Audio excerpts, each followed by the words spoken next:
Why, Georgia? A history of civil unrest plagues the city of Atlanta. Division marks the city landscape, from the civil rights landmarks to the evidently divided neighborhoods separated by railroad tracks, race, and economic class. But metropolitan neighborhood development, especially in lower income areas, can stimulate economic growth and mitigate this socioeconomic inequality. In an effort to unify the city and create a space where diversity is welcomed, Georgia Tech graduate Ryan Gravel developed a project known as the Atlanta Beltline. I think my initial goal was just to create the kind of city that I wanted to live in. I never thought we would actually do it. So my real goal was to graduate. But it was about testing ideas about infrastructure and design, the design of cities. The project began as a master's thesis, but quickly became the catalyst that would reinvigorate Atlanta. The city of Atlanta implemented the Beltline to break down the partitions between neighborhoods and spur a social renewal throughout the city. The project is designed to function as a rails-to-trails program. In the case of the Beltline, around 4 of the 22 planned miles have been paved to function as walking and biking trails, as well as to provide a space for festivals and other community events. In addition, many small businesses have chosen to make the Beltline home. These improvements to the city have an important role in improving public health, economic growth, and the cultural life of Atlanta.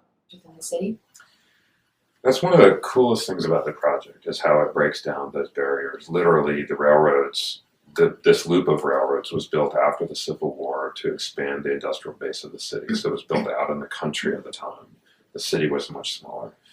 The industry lined up around it, and it formed basically a barrier of industrial belt. And then the neighborhoods grew up to it, and then the major streets jumped across it and built new neighborhoods on the other side. So literally, the railroad was the barrier between places, between neighborhoods that were often different socioeconomically, racially, in every way. And so not only is the Beltline connecting neighborhoods together around this loop, but it's literally taking that barrier and making it into a common meeting ground. The Lantern Parade is one of many ways that the Beltline provides an area for people with common interests to gather and celebrate diverse arts, crafts, and cultures. Other events hosted on the Beltline include the Beltline Boil, free yoga, and diverse music festivals. There are all kinds of things happening on the Beltline that people just make up and they come up with. The Lantern Parade is a perfect example. You've got some people who think it was a great idea to walk down the trail in the dark with homemade lanterns. And the first year there were 200 people, and last September there were 60,000 people. However, the economic stimulus that projects like the Beltline bring to the inner city can cause unintended harm to its longtime residents. As seen in the Old Fourth Ward, gentrification from the Beltline harms affected neighborhoods and fuels the backlash against such projects. The neighborhood saw an influx of middle-class white residents from the 1980s to the 2000s as property values increased and new apartment complexes took over the historically poor black neighborhood. Not only are property taxes putting out generational residents, but the gentrification of the area creates an environment only inviting to a white, young, upper-middle-class citizen by offering entertainment in an exclusive manner based off of socioeconomic status.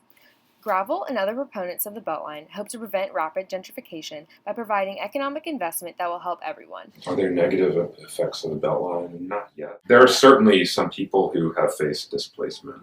It's not so much for the Beltline specifically as it is about the economic forces that are coming to the city of Atlanta and largely amplified and accelerated by the Beltline. Jane Jacobs argues in The Death and Life of Great American Cities that traditional methods of city planning are inefficient and illogical, given the different needs that people in cities have compared to inhabitants of rural or suburban areas.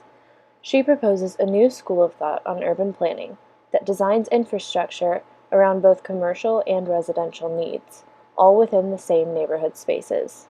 So our whole lifestyle needs are different, and the Beltline is helping to reorganize that lifestyle around other modes of moving around and other ways of living that's much more healthy and sustainable.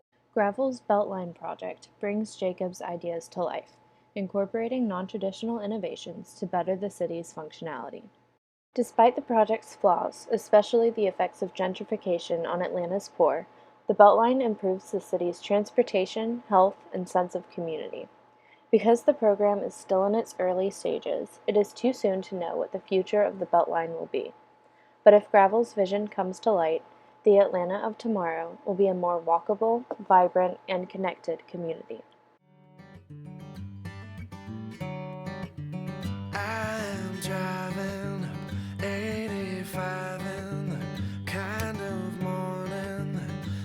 song.